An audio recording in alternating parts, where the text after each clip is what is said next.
औज़ुबिल्लाहिमिनश्शैतानिर्रजीम बिस्मिल्लाहिर्रहमानिर्रहीम अस्सलामु अलैकुम नाज़रीन, मैं हूं आपका मेज़बान जुनैद अशरफ और आप देख रहे हैं प्रोग्राम KNI।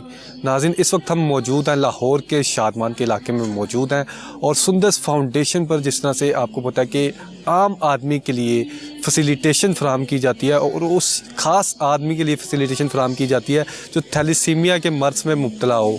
और थैलेसीमिया का वो मर्ज़ है जो अगर किसी भी शख्स को अपनी जकड़ में ले लेता है तो उसे काफ़ी ज़्यादा असरअंदाज कर देता है और उसके लिए सबसे नागुज़ीर होता है कि ब्लड अरेंज करना, चूँकि थैलेसीमिया के मर्ज़ में जो मुब्तला मरीज़ होता है उसे ब्लड की अशद ज़रूरत होती है और उसे कुछ दिन बाद फिर दोबारा ब्लड लगवाना पड़ता है। इसी सिलसिले में सुंदस फाउंडेशन पर मौजूद है और अब चूँकि जो है क्रिसमस के हवाले से खासकर बात कर ली जाए तो क्रिसमस की भी आमद है, उस हवाले से क्रिसमस के मौका पर भी ख़ास यहाँ पर तकरीब का इन्नेकाद किया गया। प्रोग्राम का आज के बाकायदा आगाज़ करते हैं और आपको दिखाते हैं किस तरह से सुंदस फाउंडेशन जो है वो अपने इदारे में काम कर रहा है और साथ ही साथ उन मसीही भाइयों के लिए खुसूसी तकरीब का इन्नेकाद किया गया है जो मैरी क्रिसमस किस तरह से मनाते हैं और किस तरह से हमारे जो वुज़रा हैं वो तकारीब में शरीक होते हैं और क्या मामला था ये आपको दिखाते हैं। प्रोग्राम का बाकायदा से आगाज़ कर हाँ जी बिल्कुल, इस वक्त हमें प्रोग्राम में ज्वाइन किया खालिद अब्बास डार साहब ने, जो पाकिस्तान के मारूफ जो है उनका नाम है और पाकिस्तान की वो शख्सियत है जिसने इंटरनेशनल लेवल पर दुनिया जानती है। उनसे हम बात करेंगे। सर अस्सलाम वालेकुम। वालेकुम सलाम। सर क्या कहेंगे? कहना क्या है, मैं हमारे जो सुंदस है इसको कोई 27 बरस हो गए, ये यानी थैलेसीमिक बच्चे जो हैं और जो हीमोफीलिया के बच्चे मरीज़ हैं या कैंसर पेशेंट है उसके लिए एक इदारा बनाया ये यासिन ख़ान ने और मुन्नू भाई ने मिल के, यानी ये 27 बरस जो हैं एक बच्चे से हम अब 6000 बच्चे तक आ गए। हमारा एक सेंटर था पहले, अब तो अल्लाह का फ़ज़ल है को 11 सेंटर हैं। तो ये हम उनके लिए यानी जो पॉसिबल हो सकता है अपने मुखय्यर हज़रात की मोहब्बत के साथ साथ उनके साथ चल रहे हैं पिछले 27 बरस से। तो आज का जो प्रोग्राम है वो इनकी एक खुशी है। हमारे जो ईसाई भाई हैं ना जो हमारे साथ यहाँ काम करते हैं, तो उनके लिए हम हर साल आज के दिन में जब ये ईसाई भाई हज़रत ईसा की जो पैदाइश का दिन है उसकी खुशी में जो इकट्ठे होते हैं तो हम एक केक मंगा के काटते हैं और अपने अपने उनके ख़यालात जो हैं वो सुनते हैं और लोगों तक पहुंचाते हैं, क्योंकि उनका भी उतना ही राइट है। वो भी हमारे साथ इसी तरह चलते हैं जैसे यानी इदारे में बाकी लोग चलते हैं। तो हमारे लिए वो बहुत कीमती हैं ईसाई भाई जो हमारे यहाँ पे है, हमारे मुल्क में है। और क्योंकि हमारे यहाँ कोई ऐसी तफरीक नहीं है, अल्लाह का फजल है, रेडियो पे भी हमारे साथ ऐसे ही काम करते हैं और हर जगह पे मेरे अपने यानी बहुत प्यार हैं इन सब के साथ। तो अल्लाह की मखलूक है, हमें बहुत अच्छा लगता है। तमाम लोगों को, तमाम मज़ाहिब को यकजा लेकर चल रहे हैं और साथ हम खासकर पाकिस्तान के हवाले से जिस तरह से बात कर लें तो जिस तरह से जब पाकिस्तान की बुनियाद भी रखी गई, तमाम जितने हमारे मज़ाहिब हैं और ख़ासकर अक़लियती के हवाले से बात कर लीजिए, उन्हें ख़ास हकूक़ दिए गए हैं। अच्छा, बात यह है कि मैं अक़लियत नहीं किसी को भी कहता, उसकी वजह यह है कि जैसे कायद आज़म रहमतुल्लाह अलैह ने कहा था कि इस मुल्क में अक़लियती जो ख़ुद को समझते हैं वो सारे पाकिस्तानी हैं। तो मेरा ये मुल्क ऐसा है, ये सारी अल्लाह की मखलूक है, ये अपने अपने यानी तौर पे जो मर्ज़ी आदमी अपने को समझे, मगर मेरे लिए ये सारे पाकिस्तानी हैं और मेरे लिए ये सारे जो ख़ुद को अक़लियत समझते हैं वो बड़े कीमती है। अल्लाह इनको ज़िंदगी सेहत दे, सलामत रखे और इसी तरह हमारा साथ रहे और इसी तरह हम हंसते खेलते रहें। आपने बहुत करीब से देखा थैलेसीमिया के पेशेंट्स को और ब्लड जो है उन्हें डोनेट भी होता है, ये सारे प्रोसीजर्स को आपने ओवरऑल काफ़ी टाइम से देखते आ रहे हैं। इस वाले से न्यू जनरेशन को और उन लोगों को क्या मैसेज देंगे जो अब शादी करने जा रहे हैं, उनके लिए टेस्ट कितना ज़्यादा ज़रूरी है और जो ये मर्ज़ है उसकी रोकथाम के लिए हुकूमती सतह पर अगर शादी से पहले अगर बिल मंजूर करवा लिया जाए कि थैलेसीमिया टेस्ट ज़रूरी है तो क्या समझते हैं कितनी बेहतरी है? देखिए, बिल मंजूर तो इन्होंने करना या नहीं करना, सवाल ये है कि ये सारे सुस्त लोग हैं। KPK में भी ये बिल मंजूर है, कराची में भी मेरा ख्याल है, इधर भी अभी आजकल में हो जाएगा। बट द थिंग इज़ इसके ऊपर अमल नहीं होता। अगर शादी करने वाले जो 2 लोग हैं वो अगर थैलेसीमिक कैरियर हैं तो उनके लिए मुसीबत होगी कि ये इसको रोक सकें। ये बच्चों में भी मुंतकिल हो जाती है बीमारी। अगर एक पार्टनर जो है वो कैरियर है तो दूसरा नहीं है, तो इसमें को 40% चांस होते हैं बच्चों तक आने का। मेरी सिर्फ तमन्ना है कि शादी से पहले मियाँ बीवी जो बन रहे हैं उनके टेस्ट होने चाहिए ताकि कोई बच्चा थैलेसीमिक ना हो और इसका खात्मा हो जाए। Thank you. शुक्रिया sir, thank you very much for your precious time. और नाज़रीन आगे चलते हैं, आगे भी आपको सूरत हाल। नाज़रीन इस वक्त हमारे साथ जो है मिस्टर कमाल एरिक मौजूद है, उनसे हम बात करेंगे। सर क्या कहेंगे आज की तकरीब के हवाले से, और ख़ासकर क्रिसमस किस तरह से मनाया जाता है? दुनिया भर के जो हमारे मुसलमान हैं, मसीही भाई हैं, उन्हें क्या मैसेज देंगे? पाकिस्तान से किस तरह से सेलिब्रेशन की जाती है और क्या मैसेज? जी, आज की ये जो तकरीब है सुंदस फाउंडेशन, जो कि खिदमत खल्क की बहुत ही अच्छी एक फाउंडेशन है, जो खून के अतिये के ज़रिए से दुनिया के तमाम कौमों, तमाम लोगों में ज़िंदगी बांटती है, उसका फ़रोग देती है। वो मरीज़ जिनकी आस उम्मीद ख़त्म हो जाती है, जिन्हें खून की ज़रूरत होती है, उनके लिए ये खून मुहैया करते हैं, लोगों को कायल करते हैं कि दूसरों में ज़िंदगी बांटें। और यही पैगाम जब हम देखते हैं क्रिसमस का है, नेक इरादे के लोगों के लिए ज़मीन पर सलामती, खा वो किसी भी कौम, किसी भी नस्ल और किसी भी कबीले से हों। क्रिसमस का ये पैगाम है कि मसीहा जो आया है वो हमें ये पैगाम देता है कि खुदा ताला की बरकतें, उसके फ़ज़ाइल तमाम दुनिया और अक़वाम के लिए हैं। तमाम नेक इरादे के लोग दुनिया में सलामती का अलम लेकर चलते हैं, ज़िंदगी बांटते हैं, ज़िंदगी का तहफ़्फ़ुज़ करते हैं, ज़िंदगी को फ़रोग देते हैं। वो चाहे पाकिस्तान हो, फ़लस्तीन हो, दुनिया का कोई मकाम हो, वहाँ पर अमन और सलामती कायम होती है। पाकिस्तान में भी मसीही जब खुशी मनाते हैं, क्रिसमस मनाते हैं, तो तमाम कौम को ये आस और उम्मीद देती हैं कि खुदा हमारे साथ है। जैसा कि हम सुनते हैं कि यीशु के नाम में इमैनुअल का लफ्ज़ इस्तेमाल होता है कि खुदा हमारे साथ है, हमारी गुर्बत में, बीमारी में, मुश्किल में, जंग में, हर हालात में वो इंसानों का साथ नहीं छोड़ता, बल्कि अपने फ़ज़ाइल बरकतें उंडेलता है, लोगों को इस्तेमाल करता है ताकि वो अमन, सुलह और सलामती का वसीला बने। आइए हम भी ये खुशी मनाएं और अपनी खुशियाँ दूसरों से बांटें, क्योंकि बुज़ुर्गों का कौल है खुशियाँ बांटने से बढ़ती हैं। आप सब भी इस खुशी में शामिल हों। आइए हम अल्लाह से ये दुआ करें, खुदा ताला से दुआ करें कि वो हमें खुशियाँ बांटने की तौफीक अता करें। सर अस्सलाम वालेकुम। वालेकुम सलाम। क्या नाम है आपका? मोहम्मद मुनीज। मोहम्मद मुजीद, मुझे ये बताएं कि इधर कब से आ रहे हैं और कितना टाइम हो गया, कि किस तरह से आपको सुंदस फाउंडेशन का पहले पता चला? जी, उधर रियलिटिव से हमें पता चला था इधर का, और मुझे 3 साल हो गए इधर आते हुए। 3 साल हो गए हैं इधर? जी, 3 साल हो गए इधर आते हुए। 3 साल से इधर आ रहे हैं। किस सिलसिले में आ रहे हैं और क्या किस तरह से ट्रीटमेंट कर रहे हैं और क्या काम बेहतर कर रहे हैं, नॉर्मल कर रहे हैं, क्या इधर के? सर जी, ये बेहतर ये है कि हम लोग जब आते हैं ना तो इनको कॉल करते हैं, जब मतलब कोई जॉइंट वगैरह हमारा स्वेल होता है, क्योंकि मैं एक हीमोफीलिया पेशेंट हूँ, हमें वाइट सेल नहीं बनते, तो कॉल करते हैं, फिर अगले दिन हम इधर आ जाते हैं। अब मैं 30वां दिन आज मुझे 3 साल हो गए मुसलसल आते हुए। वो जो जॉइंट स्वेल होता है ना, उधर लेज़ी थेरेपी करते हैं हम लोग, वो सामने डॉक्टर है, उसके बाद फिर हमें आराम आता है। ये बताइएगा कितने साल पहले आपको ये पता लगा कि मुझे ये मर्ज़ है, हेमोफीलिया, मैं पेशेंट हूँ, और किस तरह से आपने डायग्नोज किया? और डायग्नोज करने में सुंदस फाउंडेशन आने से पहले किस सफ़र से आप? सुंदस फाउंडेशन से आने पहले मैं चिल्ड्रन हॉस्पिटल में जाता था। 16 साल का मेरा रिकॉर्ड उधर का है। 16 साल? हाँ जी, क्योंकि मुझे पहली दफ़ा चिल्ड्रन हॉस्पिटल का मैं 7-8 दिन का था। 7-8 दिन के थे जी, उस टाइम गए थे। फिर 16 साल बाद मुझे पता नहीं था इधर का, फिर 2020 के आखिर में मुझे पता चला, तो फिर मैं इधर आने लगा हूँ।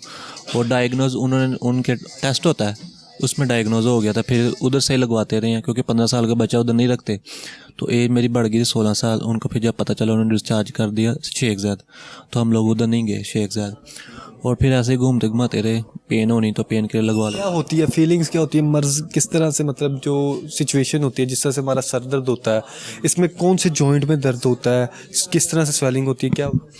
इसमें आपको कुछ नहीं है, आप कुछ कहीं भी घुटना टखना या कोहनी वगैरह कंधा वगैरह लगे तो आपको स्वेलिंग हो जाती है, या कोई भी नहीं है, वाइट सेल की कमी आएगी आपको स्वेलिंग हो जाएगी, कहीं भी कभी भी।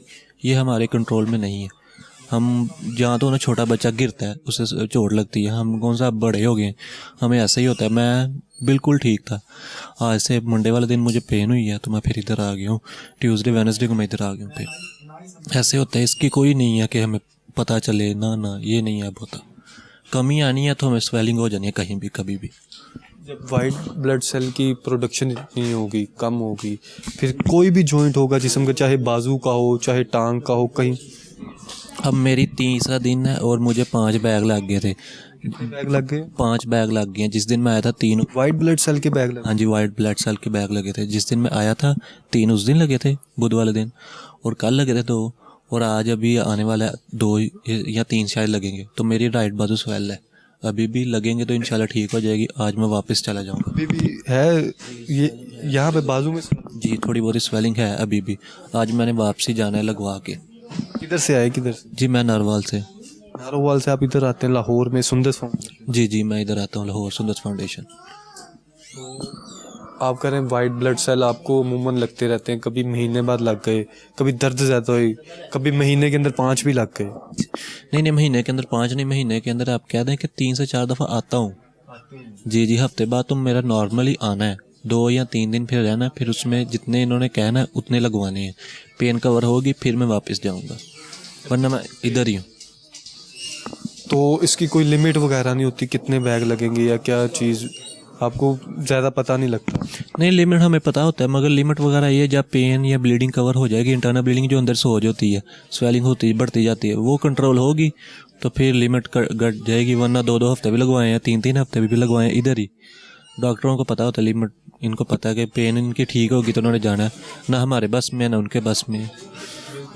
तो क्या मैसेज देना चाहेंगे देखने वालों को, किस तरह का ये मर्ज़ है और किस तरह से जो है आगे इसे कंट्रोल किया जाए? इसे आगे कंट्रोल ये कज़न मैरिज से ज़्यादातर तो होता है, और उस पर ज़रा रोक टोक की जाए। और ये है कि सुंदर फाउंडेशन आप लोगों को, जो सेहतमंद लोग हैं, उनको ज़्यादा से ज़्यादा ब्लड डोनेट करना चाहिए ताकि हम जैसे बच्चों थैलेसीमिया हीमोफीलिया बच्चों को लग सकें। जी बिल्कुल नाज़रीन, इस वक्त हमारे साथ अब्दुल सत्तार साहब मौजूद हैं जो ये सारे मामला भी देख रहे हैं इधर, और जितनी भी ब्लड के हवाले से बात कर ली जाए या फिर थैलेसीमिया के जो मरीज़ होते हैं उनके हवाले से जो मामला उनसे हम जानने की कोशिश करेंगे। सर अस्सलाम वालेकुम। वालेकुम अस्सलाम। सर पहले ये बताइएगा कैसी तबीयत है आपकी और जो मामला चल रहे हैं कैसे चल रहे हैं? अल्हम्दुलिल्लाह, जैसे कि आप देख रहे हैं, आज तो यहाँ पे एक क्रिसमस का फंक्शन भी हो रहा है, और डेफिनेटली अल्लाह के फजल व करम से सारी चीज़ें बहुत अच्छे तरीके के साथ चल रही हैं। सर ये बताइएगा कि ख़ास करके सुंदस फाउंडेशन के हवाले से बात कर ली जाए तो सुंदस फाउंडेशन जब बनी थी और अब तक हम देख रहे हैं 2025 भी अब आने वाला है, 2024 तक जो मामलात रहे हैं, कितने ज़्यादा जो मरीज़ हैं अब तक फैज़याब हो चुके हैं, और जो मसाइल हैं ख़ासकर उन्हें पेश आ रहे हैं जो दूर दूर से आते हैं, क्या कहेंगे आप? अगर पिछले 25 साल पे नज़र डालें तो hundreds of thousands of patient basically वो सुंदस फाउंडेशन के लाहौर सेंटर में, और बाकी जैसे हम आपसे जिक्र कर रहे थे कि 10 और सेंटर्स हैं उनमें आते हैं। तो जो नंबर है वो that is immense number, that is a very big number. और आपको अंदाज़ा है कि ये क्योंकि जेनेटिकली ट्रांसमिटेड डिज़ीज़ है, तो ये वो फैमिलीज़ जिनमें ये प्रॉब्लम होती है उनकी अमूमन एक से ज़्यादा बच्चों में भी ये प्रॉब्लम होती है, तो उनको सफ़र करना, उनको आना, उसमें मुश्किल तो बहुत होती है। लेकिन सुंदस फाउंडेशन जैसे बहुत से इदारे अक्रॉस पाकिस्तान अपनी पूरी कोशिश कर रहे हैं कि इन मरीज़ों की देखभाल की जाए। सर अभी हमारी बात हो रही थी एक पेशेंट से, वो इसी तरह से उनका कहना है कि कभी हमें महीने में 2 चक्कर लगाने पड़ते हैं अपनी तबीयत के हिसाब से, और स्वेलिंग हो जाती है मुख्तलिफ जॉइंट्स में, और किसी को अगर वाइट ब्लड सेल्स नहीं उसकी बॉडी जनरेट कर रही उसे वो लगाए जाते हैं। तो किस तरह से ब्लड जो आप कलेक्ट करते हैं उसका क्या प्रोसीजर है, और जो आपके दीगर सेंटर्स हैं पूरे पाकिस्तान भर में उधर भी आप ब्लड कलेक्ट करते हैं और उधर भी इसी तरह से फैसिलिटीज़ फराहम करते हैं? बिल्कुल, आप सही फरमा रहे हैं कि अक्रॉस पाकिस्तान, जैसे मैं आपको बता रहा था कि वी हैव अबाउट 12 सेंटर्स, तो वहाँ पे ये सारी एक्टिविटी होती है जो आपने अभी यहाँ पे विटनेस की है। एंड एज लॉन्ग एज आपका क्वेश्चन है कि हम ये कैसे ब्लड डोनर्स जो है इनका कैसे अरेंज करते हैं, तो हमारा पूरा डिपार्टमेंट है लाहौर सेंटर में भी, जो कि हेड ऑफिस भी है, जहाँ पे एक मरकज़ी डिपार्टमेंट है, और पाकिस्तान के सारे सेंटर्स में हमारे डिपार्टमेंट हैं, जहाँ पे हमारे पास वेरियस स्टाफ है जो कॉलेजेस में जाके, स्कूल्स में जाके, फैक्ट्रीज में जाके वो ब्लड डोनेशंस इकट्ठी करते हैं।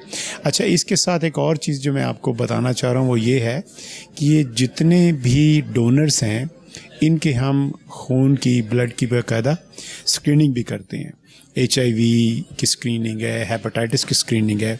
तो इसका बड़ा 2-fold फ़ायदा है कि हमें डोनेशन भी मिलती है और उसके साथ जो डोनर्स होते हैं उनको ये भी पता होता है कि उनको कोई ऐसी बीमारी खुदा न खास्ता लाहक नहीं है और वो एक सेहतमंद और भरपूर ज़िंदगी गुजार रहे हैं। सर ये बताइएगा कि जिस तरह से आप हर डोनर की स्क्रीनिंग करते हैं, उसकी रिपोर्ट भी उसे दे देते हैं, और साथ ही साथ जो अब हुकूमती सतह पर हम देख रहे हैं कि सूबाई वुज़रा भी आ रहे हैं, वो भी सुंदस फाउंडेशन का विज़िट कर रहे हैं, और आगे गवर्नमेंट स्कूल, कॉलेजेस, यूनिवर्सिटीज़ में कैंप्स भी लगाए जा रहे हैं। उनको क्या मैसेज देंगे जो डोनर्स हैं, और कितनी देर बाद वो डोनेट कर सकते हैं? जो एक सेहतमंद इंडिविजुअल है वो हर 3 महीने के बाद ब्लड जो है वो अपना डोनेट कर सकता है, और ब्लड डोनेट करना बेसिकली इंसान की सेहत के लिए भी बहुत अच्छा होता है। और अभी आपने जो जिक्र किया गवर्नमेंट ऑफ पंजाब का, उनकी सपोर्ट का, तो बिल्कुल गवर्नमेंट ऑफ पंजाब जो है वो सुंदस फाउंडेशन और बाकी इदारों को भी बहुत सपोर्ट कर रही है। मैं यहाँ पे बतौर ख़ास जिक्र करना चाहता हूँ कि जो मिनिस्टर्स हैं गवर्नमेंट ऑफ पंजाब के, एजुकेशन मिनिस्टर हैं, माइनॉरिटीज़ के मिनिस्टर्स हैं, दूसरे मिनिस्टर्स हैं, वो हमारी बहुत सपोर्ट करते हैं। ना सिर्फ ये कि बहुत से चैलेंजेस में, बल्कि ब्लड डोनेशंस के कैंप अरेंज करने के लिए भी उन्होंने हमेशा हमें बहुत सपोर्ट किया है। बहुत ज़्यादा गवर्नमेंट की जानिब से सपोर्ट जारी है, और इस मर्ज़ की रोकथाम के लिए जो असल अमली तौर पर इकदाम है गवर्नमेंट की सतह पर, अगर बिल की सूरत में बात कर ली जाए पंजाब असम्बली में, या फिर अगर फेडरल में बात कर ली जाए, अगर बिल मंजूर हो जाए इसकी रोकथाम के लिए, कोई भी नया जोड़ा है उसे शादी करने से पहले ये टेस्ट कराना ज़रूरी है, तो कितना ज़्यादा असर पड़ेगा इसकी रोकथाम की? इसकी एक्चुअली प्रिवेंटेशन तो यही है कि जो पॉजिटिव हैं इसमें थैलेसीमिया में, अगर वो कपल है तो शादी से पहले उनका टेस्ट हो जाए और ये पता चल जाए, तो इसका मतलब है कि इसकी रोकथाम की जा सकती है। आपका जो क्वेश्चन है कि इसका कोई लीगल फ्रेमवर्क हो, तो उसके लिए मैं आपको ये बताना चाह रहा हूँ कि अभी पिछले दिनों कोई 1 वीक पहले स्पीकर पंजाब असम्बली यहाँ पे तशरीफ़ लाए थे। उन्होंने हमारे पेशेंट्स के साथ टाइम भी गुजारा, और साथ उन्होंने इसकी ज़िम्मेदारी ली है कि he will take up the lead, और जो इस मामले में लीगल फ्रेमवर्क है पंजाब असम्बली से जो मंजूरी है उसकी उन्होंने ज़िम्मेदारी ली है, और मैं बड़ा इस बारे में श्योर हूँ कि वो इंशाल्लाह इस अपने वादे को पूरा करेंगे। बिल्कुल ज़रूर, और स्पीकर पंजाब असम्बली ने जो जिम्मेदारी ली है उसे अमली जामा भी पहनाएंगे। सर लास्ट में ये बता दें कि जिस तरह से अब मसीही जो हमारी कम्युनिटी है उनके लिए जिस तरह से अब साथ सेलिब्रेशन भी जारी है, साल से करते आ रहे हैं, उन्हें क्या मैसेज देंगे जो सुंदस फाउंडेशन में मसीही बरादरी काम करती है, जो पाकिस्तान भर में काम करती है, और जो अमन का पैगाम, जो मोहब्बत का पैगाम, और ख़ासकर दुखी इंसानियत के लिए जो अमली जामा सुंदस फाउंडेशन कर रही है, इस वाले से क्या मैसेज देंगे? आप को इस चीज़ का अंदाज़ा है कि जो क्रिसमस है वो तो नाम ही उम्मीद का है, खुशी का है, सखावत का नाम है, और यही वैल्यूज़ हैं जो हम सुंदस फाउंडेशन में होल्ड करते हैं। हम भी बड़े पुरुम्मीद हैं इस वतन के बारे में। हम भी चाहते हैं कि यहाँ की आवाम को हर तरीके से खुशियाँ मिलें, और हम भी ये चाहते हैं कि जो पीस का मैसेज है वो हर जगह पे जाए, और इसके लिए हम ना सिर्फ क्रिश्चियंस बल्कि और भी जितने मिनॉरिटीज़ के पाकिस्तानीज़ हैं, मुस्लिम फेस्टिवल्स हैं, उनको यहाँ पे अपने पेशेंट्स के साथ, अपने मरीज़ों के साथ मनाते हैं, और ख़ास ये है कि हम ये खुशियाँ लोगों के साथ शेयर करें। बहुत शुक्रिया sir, thank you very much for your time. नाज़रीन आगे चलते हैं, आगे भी आपको सूरत हाल दिखाते हैं। अस्सलाम वालेकुम। वालेकुम सलाम। क्या नाम है आपका? अब्दुल मोहित। अब्दुल मोहित, मुझे ये बताओ कौन से एरिया से आए आप, और किस सिलसिले में पहली बार कब आए थे, और कितना टाइम हो गया? बेसिकली मैं आता हूँ शादरा से, और ये मेरा बेटा है, इसका नाम अजान है। ये थैलेसीमिया का पेशेंट है, इसको ब्लड लगता है महीने में 1 मरतबा। माशाल्लाह, ये आपका बेटा है? जी मेरा बेटा है। अभी तो लग रहा है आपकी शादी नहीं हुई, देखने से ही लगता है कि आप 5 एज है। माशाल्लाह माशाल्लाह। कितने बच्चे? और जोड़ा है मेरा लड़का। 2 बच्चे हैं, एक बेटा एक बेटी है। कितने साल हो गए आपकी शादी? 5 साल हुए हैं। 5 साल हो गए शादी को। तो जब आप 20 साल के थे तब शादी की आप, तो 20 साल के बाद 2 बच्चे हैं आपके। एक बेटे का क्या नाम है? अजान। अजान को पैदाइशी ये मसला है किस तरह? उम्र से 4 माह की उम्र से पता लग गया था हमें। जब 4 मंथ का था तो आप डॉक्टर के पास किसी चिल्ड्रन हॉस्पिटल किधर गए? पहले तो उधर ही क्लिनिक में, डॉक्टर तो हमारे शादरा में है ना, पास ही क्लिनिक था, उधर चेकअप वगैरह करवाते रहे इसका, क्योंकि जिस्म के लिहाज से ना वाइट नज़र आता था कि ब्लड कम है इसको। तो फिर उन्होंने मशवरा दिया कि चिल्ड्रन जाओ टेस्ट वगैरह करवाओ। फिर हमारे टेस्ट हुए पहले थैलेसीमिया के कि हमें कैरियर निकला है, फिर इसके हुए टेस्ट ये मेजर निकला है, फिर हमें पता लगा था इधर का। आपको पहले मियाँ बीवी को दोनों को कैरियर? जी पहले हमारे टेस्ट हुए थे मियाँ बीवी के, उससे पता लगा था कि इसका भी टेस्ट होगा। फिर पता लगा था इसको थैलेसीमिया है, पहले पता ही नहीं चल रहा था हमें थैलेसीमिया है कि नहीं है। तो 5 साल पहले जब आपकी शादी हुई थी, मतलब आप कज़न? आउट ऑफ कास्ट है। ये तो अमूमन ये कहा जाता है कि जो कज़न मैरिजेस होती हैं उनमें ज़्यादा चांसेस होते हैं। आप हालांकि कह रहे हैं कि जो आपकी वाइफ है वो कहीं और से बिलोंग करती है। बिल्कुल है, होते हैं आप शादरा में, वाइफ भी आपकी शादरा में ही होते हैं, लेकिन बिल्कुल आउट ऑफ कास्ट है। Out of caste? बिल्कुल रिलेटिव्स नहीं थे। ठीक है। तो शादी को 5 साल हो गए आपके, तो अब दूसरी बेटी है? दूसरी बेटी नहीं, ये दोनों इकट्ठे ही पैदा हुए थे। ट्विंस? हाँ कह तो रहा हूँ, जोड़ा था मेरा, जुड़वा। वो नॉर्मल है माशाल्लाह। सही। इसे अब आप कितने साल हो गए इसे? 4 माह की उम्र से ला रहा हूँ तकरीबन, देख लें 3.5 साल हो गए होंगे। माशाल्लाह 3 साल हो गई, तकरीबन 3 साल ही हो गए आप लेके आ रहे हैं। तो क्या ट्रीटमेंट अब इधर दिया जाता है और कब पता लगता है आपको कि एज अ फादर कि अब इसे लेके जाना है, कि ये बताता है कि दर्द हो रही है? क्या सिचुएशन? कुछ भी नहीं बताता, बस ढीला होने महसूस हो जाएगा, कमज़ोरी सी। जिस तरह वो खेलता है ना साथ, अपनी बहन के साथ खेलता था, वो शरारती है, उसको तो नॉर्मल है ना, तो इसका खेलता, फिर थक जाना इसने। अभी बातें सुन रहा बड़ी गौर से और हंस भी रहा है, मुस्कुरा। माशाल्लाह वैसे बहुत समझदार है ये, वो बबली की वजह से ना, बेटी की वजह से, क्योंकि अगर अकेला हो ना बच्चा तो उसको प्रॉब्लम होती है, फिर वो अकेला ही घर में गुमसुम। अब वो नॉर्मल है, वो फिरती है, शरारतें करती है, ज़ाहिर है ये भी देखता है फिर उसको। अब ये बीमार हो भी ना हो, लेकिन उसका खेलता है, पूरा बराबर करता है। पूरी बराबर करता है। हाँ जी तो उसके साथ खेलता है। हाँ जी। तो अब आप इधर कह रहे हैं कि तकरीबन 3 साल हो गए इधर आ रहे हैं, तो अब काम क्या करते हैं वैसे? अब 5 साल आपकी शादी? हाँ मेरा असल में बार्बर का काम भी है और थोड़ा सा कारपेंटर का भी, वाले साहब के साथ जो उनसे है ना दुकान में। काम शाम ठीक चल रहा है? शुक्र अल्लाह का।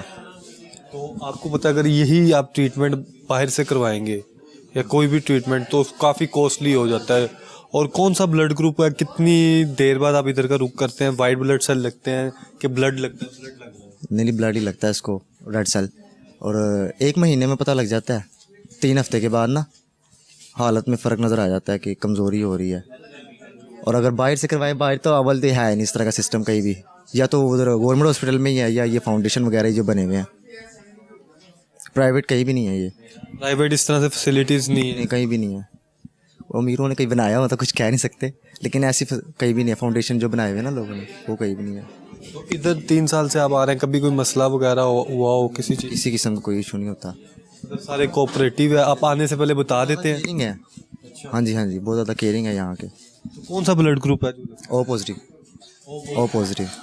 माशाल्लाह ओ पॉजिटिव है ब्लड ग्रुप। अगर मेरे कैमरामैन दिखाएं तो अभी भी ट्रांसफ्यूशन जारी है, और तकरीबन आप कह रहे हैं 1 मंथ के बाद, 3 वीक्स के बाद आप यहाँ? हाँ जी बिल्कुल ऐसे ही है। 1 महीने के अंदर आना पड़ता है। अभी देख ले 1 महीना हुआ ऐसे पूरा, अभी वाइट नज़र आ रहा है आपको, अभी आधे पौने घंटे बाद रेड होना शुरू हो जाएगा। फिर ये बेटे से ज़्यादा प्यार करते हैं, बेटी से ज़्यादा प्यार करते हैं? बराबर ही है, दोनों से बराबर। हाँ जी, वरना ये फ़र्क महसूस करते हैं दोनों आपस में। करते हैं अभी छोटे जी बिल्कुल करते हैं महसूस। अभी ये चीज़ इसको मिल गया ना केले को, इसने आधी चीज़ें रख दी हैं कि मैं बहना को दूंगा जाके। बहना को दोगे चीज़ें? क्या नाम क्या आपका? क्या नाम है? क्या कह रहा है? नान कह रहा है, नान। अजान नाम बोलना नहीं ना आता भी पूरी तरह। अब ये बताएं कि 3 साल से आप लेकर आ रहे हैं, क्या मैसेज देंगे देखने वालों को कि किस तरह से अगर वो चाहते हैं कि इसकी रोकथाम हो? क्योंकि अब देखें, आपने इसे आगे भी लेके चलना है, सारी उम्र जो है आपने पर इसकी केयर भी करनी है, और जो टाइम से आप गुजरे हैं वो आपको ही पता। जिस तरह से जब कोई भी नॉर्मल इंसान है, उसे जब पता लगता है उसे दुख होता है शुरू शुरू में, फिर आस्ता आस्ता अल्लाह पाक हिम्मत भी देता है, हौसला भी देता है, क्या मैसेज? जो न्यू जनरेशन है मैं उनको यही कहना चाहूँगा कि शादी से पहले एक मरतबा टेस्ट ज़रूरी है, बहुत ज़्यादा ज़रूरी है, इसको लेके सीरियस हो, क्योंकि बच्चे को अगर सोचे ना, बच्चे का फ्यूचर वो अजियत से गुजरता है बेचारे का। आजकल लोगों को बताया ना कि ये टेस्ट ज़रूरी है, वो समझते नहीं, सीरियस नहीं लेते इस चीज़ को, वो कहते हैं कि नहीं कुछ नहीं होता ऐसे, ये वो लटरम पटरम। और दूसरी बात रहेगी कि सीरियस हो जाए इसको लेके, टेस्ट वगैरह को लेके, बस। और साथ ही ये कितना ज़्यादा ज़रूरी है, जिस तरह से इसे ब्लड चाहिए होता है, डोनर्स हजरात जो डोनेट करते हैं, जो ब्लड डोनेट करते हैं, और 90 डेज़ के बाद हर शख्स डोनेट कर सकता है, उससे पहले स्क्रीनिंग होती है।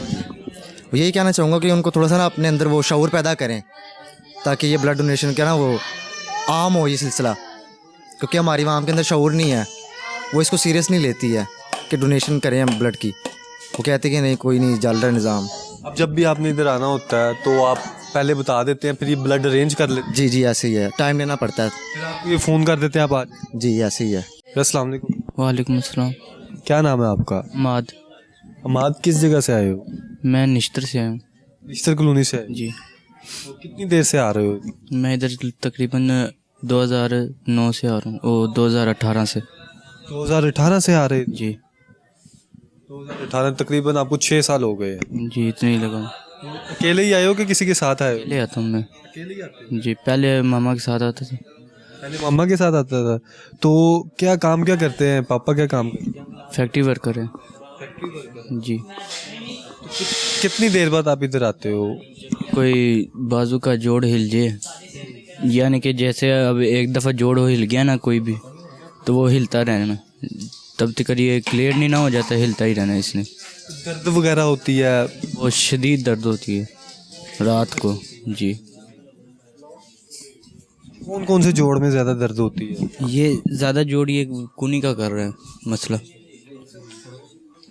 वाइट ब्लड सेल लगते हैं आपको? जी, वाइट। कौन सा ब्लड ग्रुप, कौन सा? B positive. जी। तो किस तरह के इधर इंतजाम वगैरह? इधर इंतजाम बहुत अच्छे हैं। जी। 6 साल से आप आ रहे हो इधर, तो अब स्टडी भी करते हो, पढ़ते भी हो, कि भी पापा के साथ आगे काम? 8 की है बस, 9th में अभी जाना है। 8वीं जमात तक आपने पढ़ा, तो आगे क्या मकसद है आपका ज़िंदगी का? क्या गोल है, एम है? बड़े होके पढ़ लिख के क्या बनना है, क्या काम करना है? नहीं, अभी कोई मकसद नहीं। अच्छा, अल्लाह ताला आसानी पैदा करे, शिफा याब करे। इस वक्त हमें प्रोग्राम में ज्वाइन किया डॉक्टर अदनान साहब ने, जो हमें तफसीली तौर पर बताएंगे सुंदस फाउंडेशन कब से काम कर रहा है और क्या क्या मामला है और कहाँ कहाँ पर जो है वो फैसिलिटीज़ फराम की जा रही हैं। उनसे हम बात करेंगे। सर अस्सलाम वालेकुम। जी वालेकुम सलाम। क्या कहेंगे सबसे पहले इस ब्लड ट्रांसफ्यूशन वार्ड के बारे में? देखें, यहाँ पे सुंदर फाउंडेशन में हमारे पास थैलेसीमिया के, हीमोफीलिया के, या ब्लड से रिलेटेड जितने भी डिसऑर्डर हैं उनके रजिस्टर्ड केसेस हैं जिनको रेगुलरली ब्लड या ब्लड की कोई भी प्रोडक्ट की ज़रूरत पड़ती है। ज़्यादातर हमारे पास थैलेसीमिया है, हीमोफीलिया है। थैलेसीमिया के पेशेंट्स को रेड सेल्स लगते हैं। बेसिकली थैलेसीमिया एक जेनेटिक डिसऑर्डर है जो पेरेंट्स से बच्चों में ट्रांसफ़र होता है। तो होता ये है कि हर प्रेगनेंसी में 2 कैरियर्स अगर आपस में शादी कर लें तो हर प्रेगनेंसी में 25% चांसेस हैं कि उनका आने वाला बच्चा थैलेसीमिया मेजर से इफेक्टेड है। तो अगर वो थैलेसीमिया मेजर से इफेक्टेड है तो उसकी जितनी लाइफ है वो दूसरों के खून के ऊपर डिपेंडेंट है। तो ये पेशेंट फिर आकर सुंदर फाउंडेशन जैसे इदारों में रजिस्टर हो जाते हैं और रेगुलरली अपनी जो लाइफ है वो यहाँ से लेते हैं, यानी कि ब्लड ट्रांसफ्यूजन होती है और उसके साथ एसोसिएटेड जितनी भी मेडिसिन हैं वो हमने फ्री ऑफ चार्ज प्रोवाइड करते हैं। सर अभी हमारी एक बात हो रही थी, एक यहाँ पर पेशेंट था, उसके साथ उसके बच्चा था, उसके साथ वालिद थे, तो वो कह रहे 5 साल पहले मेरी शादी हुई, जुड़वा बच्चों की पैदाइश हुई और दोनों कैरियर थे, जो वालदैन थे, तो इसीलिए बच्चे में भी, और जो बेटी है उसे मतलब वो नॉर्मल है, जो बेटा है उसे यहाँ पर ट्रांसफ्यूजन होती है। जी देखिए, मैंने आपको जिस तरह कहा कि हर प्रेगनेंसी में 25% चांसेस होते हैं, तो आप कह नहीं सकते कि आपका पहला बच्चा या ट्विन्स हैं तो उसमें से एक या दोनों जो हैं वो थैलेसीमिया से इफेक्टेड होंगे कि नहीं। तो प्रोबेबिलिटी होती है, लेकिन जब बच्चा इस दुनिया में आ जाता है तो 4 से 6 माह की उम्र में उसको खून लगना शुरू हो जाता है और उसके बाद ये सिलसिला उसकी फॉर लाइफ चलता रहता है। और लाइफ चलता है। इस बीमारी की वजह से कितना ज़्यादा इम्पैक्ट पड़ता है लाइफ टाइम के हवाले से, लाइफ पीरियड के हवाले से, या फिर पहले पर्पस बिल्ड थैलेसीमिया सेंटर नहीं होते थे, बच्चे किसी भी जगह से ब्लड लगवा लिया, ज़्यादातर ब्लड साफ़ सुथरा नहीं होता था, ऑक्यूपेशनल होते थे जिसमें बहुत सारे लोग जो हैं उनको मुख्तलिफ डिजीज़ होती थी, वो आगे पास ऑन हो जाती थी और उसकी वजह से बच्चों की डेथ हो जाती थी। अब सुंदर फाउंडेशन जैसे इदारों में आके बच्चों की ना सिर्फ लाइफ एक्सपेक्टेंसी बढ़ गई है बल्कि इसके साथ साथ वो माशरे को भी सर्व कर रहे हैं, एजुकेशन ले रहे हैं और अपनी एक नॉर्मल ज़िंदगी जो है वो गुजार रहे हैं। सर आगे बताइएगा। जी जी, इसी तरह से यहाँ पे हमारे पास दीगर डिपार्टमेंट्स हैं जिसमें एक डेंटल डिपार्टमेंट है, उसके अंदर बच्चों की जो डेंटल हाइजीन वगैरह है उसको हम लोग देखते हैं। इसी तरह से इन बच्चों में अगर ब्लीडिंग डिसऑर्डर हो जाए, ज़्यादा मसला मसाइल बन जाए तो उनको डेंटल का इशू बनता है, उसको भी हम लोग अंडर वन रूफ जो है ना वो फैसिलिटेट कर रहे हैं। इसके अलावा यहाँ पे फिजियोथेरेपी का डिपार्टमेंट है, आप आएँ मैं साथ साथ। फिजियोथेरेपी का डिपार्टमेंट है। फिजियोथेरेपी बेसिकली उन पेशेंट्स को ज़रूरत पड़ती है जो ब्लीडिंग डिसऑर्डर से इफेक्टेड है, उनके जॉइंट्स वगैरह स्वेल हो जाते हैं और उसके बाद फिर उनको रिहैब की ज़रूरत पड़ती है। उसके लिए हमारे पास फिजियोथेरेपी का भी डिपार्टमेंट है। डेली हमारे पास मॉर्निंग, इवनिंग और इवनिंग में 2 बैचेस चलते हैं, तकरीबन शाम को 7-8 बजे तक जो ट्रांसफ्यूजन का सिलसिला है वो जारी सारी रहता है। लोग आके ब्लड डोनेट करते हैं इन बच्चों के लिए और रेगुलरली उसको मिसाल आप तशरीफ़ खाएँ में। यहाँ पर स्पेसिफिकली अगर बात कर लीजिए तो ब्लड जिस तरह से मुख्तलिफ जगहों से, मुख्तलिफ कैंप से इकट्ठा किया जाता है, फिर उसके बाद वो आप यहाँ पर कलेक्ट करके क्या प्रोसीजर यहाँ पे आते हैं, उसके बाद ब्लड के कंपोनेंट्स हम लोग बनाते हैं। कंपोनेंट्स होता है कि उसके रेड सेल अलग हो जाते हैं, वाइट सेल्स जिसको प्लाज्मा बोलते हैं वो अलग हो जाता है, प्लेटलेट्स अलग हो जाते हैं। उस ब्लड को ला के हम लोग अच्छे इक्विपमेंट पे स्क्रीन करते हैं, यानी कि हेपेटाइटिस वगैरह उससे उसको फ्री करके जब हमें पता चल जाता है कि ये बैग हेल्दी है तो उसको प्रॉपर टेम्परेचर वाइज पेस्ट कर देते हैं। फिर हमारे पास पेशेंट आता है, पेशेंट का एक क्रॉस मैच का प्रोसीजर है वो यहाँ पर होता है और उसके बाद जाके उसको ब्लड ट्रांसफ्यूज़ होता है। हर product state of the art machinery पर स्टोर्ड है और जितने भी हमारे पेशेंट्स हैं वो एक साफ़ और सेहतमंद खून जो है वो सुंदर फाउंडेशन से हासिल कर रहे हैं। अभी भी अगर मेरे यहाँ पर कैमरामैन दिखाएं तो O पॉजिटिव, P पॉजिटिव और मुख्तलिफ ब्लड ग्रुप्स के जो है, और यहाँ पर अनस्क्रीन जो है, अनस्क्रीन के हवाले से उन्हें बाद में फिर चेक किया जाता है। नहीं, अनस्क्रीन का मतलब है कि ये ब्लड अभी स्क्रीन होना बाकी है, ये कलेक्ट किया है और इसके बाद ये इक्विपमेंट जो लगा हुआ उस पर स्क्रीन होगा। स्क्रीन होने के बाद वो जो हेल्दी ब्लड है उसमें उसको रख दिया जाएगा। तो कितने % इस तरह के आप सैंपल्स आते हैं जो आप रिजेक्ट भी करते हैं, और कुछ जो है कितनी शरह नॉर्मल जो आप देखते हैं कि जो बेहतर रहती है? देखिए, ज़्यादातर तो हम लोग कॉलेजेस, यूनिवर्सिटीज़ वगैरह से ब्लड कलेक्ट करते हैं, वहाँ पे स्टूडेंट्स होते हैं, वो हेल्दी होते हैं, बहुत कम ही रिएक्टिव केसेस निकलते हैं। लेकिन ये ज़रूर है कि हमारा काम है हर बैग को चेक करना। हम उसको प्रॉपर तरीके से, एक हमारा ERP सिस्टम है जिसके थ्रू उस पर एक नंबर लगता है और वो प्रॉपर चेकअप होकर और उसके बाद जाके हम उसको हेल्दी ब्लड के अंदर जो है वो स्टोर कर पाते हैं। और लास्ट में देखने वालों को ये बताइएगा कि जो कोई भी डोनर है, नॉर्मल डोनर है, वो कितने टाइम पीरियड के बाद दोबारा ब्लड डोनेट कर सकता है और कितना ज़्यादा ये उनकी बॉडी के लिए हेल्दी रहे? देखिए, ब्लड तो हर किसी को डोनेट करना चाहिए। सबसे पहले तो जब आप ब्लड किसी के लिए डोनेट करते हैं, ऐसे मरीज़ जिनकी ज़िंदगी दूसरों के खून के ऊपर है, वो एक सदका जारी है। देने के बाद जब आपको पता चलता है कि ऐसा मरीज़ जो इंतहाई नाजुक हालात से गुजरा है, उसको आपका खून लगेगा और वो खिलखिलाना शुरू हो जाएगा, बच्चा है तो खेलना शुरू कर देगा, तो एक उससे ज़हनी और जिस्मानी सुकून मिलता है। और उसके अलावा ब्लड देने वाले की सेहत जो है वो ना देने वाले से बहुत बेहतर रहती है। उसकी वजह यह है कि हर 5-6 महीने बाद या 3 महीने बाद जो है वो आप खून डोनेट कर सकते हैं। तो जब आप उसको 3 महीने बाद डोनेट करते हैं तो आपको पता है, उसके सारे टेस्ट होते हैं, उसको पता चल जाता है कि उसको हेपेटाइटिस तो नहीं है, कोई ऐसी बीमारी तो नहीं लाहक होगी। इसके साथ ज़्यादा खून का अतिया करने वाले जो हैं वो उनका ब्लड थिक नहीं होता है, उनको हार्ट के अर्जे नहीं रखते, कैंसर वगैरह के चांसेस होने के कम है। हर हेल्दी बंदा जो चलता फिरता है वो हर 3 माह के बाद खून डोनेट कर सकता है। 3 मंथ्स के बाद खून डोनेट किया जा सकता है। सर ये बताइएगा कि जिस तरह से इन्हें टेस्ट भी किया जा रहा है, इंश्योर किया जा रहा है कि जो भी ब्लड सैंपल है, फिर जो बैग है उसका देखा जाए कि कोई भी इसमें इस तरह के मामला नहीं है जो नहीं डोनेट किया जाना चाहिए, नहीं लगना चाहिए।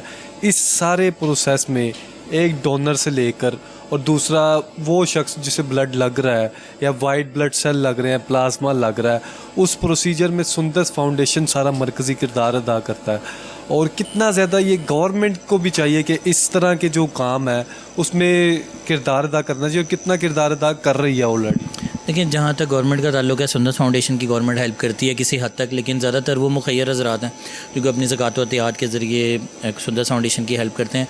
मेरे ख्याल में ये वाले मरीज़ बच्चे भी किसी के बच्चे हैं और हमारी मुआशरती ज़िम्मेदारी भी है कि हमारे बहन भाइयों की तरह हमें जिस तरह अपने बच्चों का ख्याल है तो किसी के बच्चों का भी ख्याल रखना चाहिए। ब्लड डोनेट करना चाहिए, वो चाहे थैलेसीमिया के मरीज़ के लिए हो, चाहे वो किसी भी मरीज़ को जिसको खून की ज़रूरत है। खून अतिया करें और इस तरह के जो दुखी इंसानियत में मुब्तला लोग हैं उनकी हेल्प करें। दुखी इंसानियत जो है मुब्तला, उनकी हेल्प की जाए। सर, कितना ऑन एवरेज आप समझते हैं जो एक पेशेंट है, कोई भी पेशेंट जो थैलेसीमिया, अगर वाइट ब्लड सेल्स के वाले से स्पेसिफिकली बात कर लें या फिर प्लाज्मा के वाले से या आप ब्लड के वाले से कर लें, ऑन एवरेज एक पेशेंट लाइफ टाइम में उसे कितने बैग्स लगते हैं?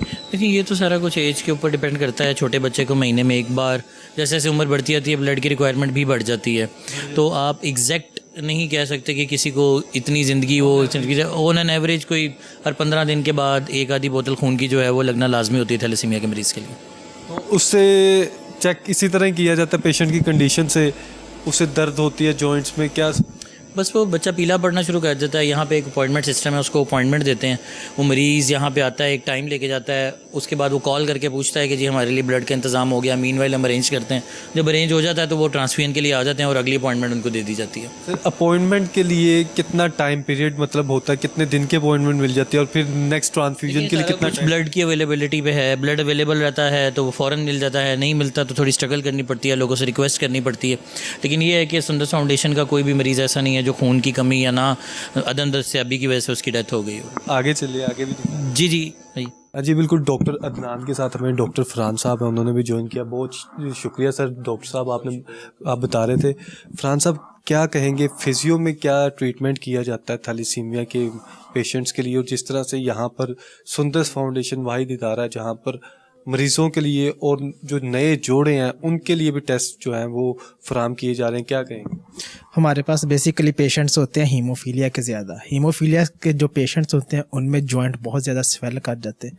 जब उनके जॉइंट में सोजिश बहुत ज़्यादा आ जाती है उसकी वजह से उनके मसल तनाव में चले जाते हैं, जिसकी वजह से उनके जोड़ जो है ना वो टेढ़े होना शुरू हो जाते हैं, कल एक जगह पे सिकुड़ने से जाते हैं। उसको ठीक करने के लिए हमारे पास फिजियो के डॉक्टर सुबह टाइम मौजूद होते हैं और इवनिंग टाइम भी वो ड्यूटी देते हैं। वो उनको स्पेशल अपने जो प्रोसीजर्स हैं उनसे उनकी एक्सरसाइज करवा के उनके जॉइंट में जो कॉन्ट्रैक्चर एक किस्म के कल बन जाते हैं उनको वो ठीक करते हैं। और इसका काफ़ी बेहतर, स्पेशली हीमोफीलिया के पेशेंट्स उनके काफ़ी बेहतर रिजल्ट्स हैं और स्पेशली वो फिजियो से ही ठीक हो जाते हैं।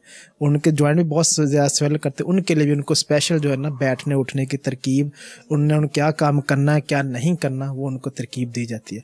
और हीमोफीलिया के भी पेशेंट्स में जारी बात है ऑस्टियोपोरोसिस का अमल होता है, उनकी बोन्स जो है ना वीक होती हैं एज़ कम्पेयर टू अदर्स, उसके लिए भी उनको स्पेशल वर्जिशें बताई जाती हैं, उनको स्पेशल उसकी मेडिकेशन भी साथ दी जाती है ऑस्टियोपोरोसिस को कंट्रोल करने के लिए। खासकर जिस तरह से अभी आपने बताया कि ये मेडिकेशन भी दी जाती है, किस तरह से मेडिकेशन मुख्तलिफ लेवल के जो है पेशेंट्स उन्हें दी जाती है, और जो हेमोफीलिया के पेशेंट्स हैं उनके लिए किस तरह से आगे प्रोसीड किया जाता है? जो हमारे थैलेसीमिया के पेशेंट्स हैं उनमें रेगुलरली हमने ऐड किया और कैल्शियम विटामिन डी उनको ज़रूर देते हैं।